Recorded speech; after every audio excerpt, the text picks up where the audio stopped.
Good morning everyone, happy new ইয়ার।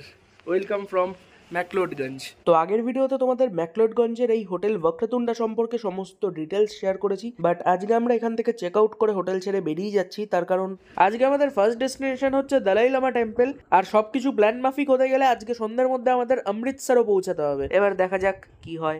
তো চলো যাওয়া যাক।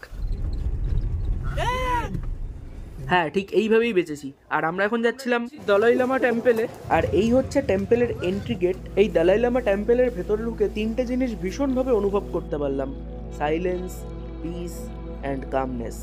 এরকম নিস্তব্ধ পরিবেশ কোনো আশ্রম বা এরকম মন্দির ছাড়া পাওয়া অসম্ভব। টেম্পেলের ভেতর কিছুক্ষণ জিরিয়ে নিয়ে বেরোলাম বাইরে। ভীষণ খিদে পাওয়ায় টেম্পেলের বাইরেই একটা ক্যাফে দেখলাম, 1-2 ক্যাফে। আর ক্যাফের অ্যাম্বিয়েন্সটা ভীষণ সুন্দর এবং সাজানো গোছানো। তো খাবার দাবারও অর্ডার দিয়ে দিলাম। এই রে, টাইম শেষ। তো চলো বাদবাকি নেক্সট পার্টে দেখাচ্ছি।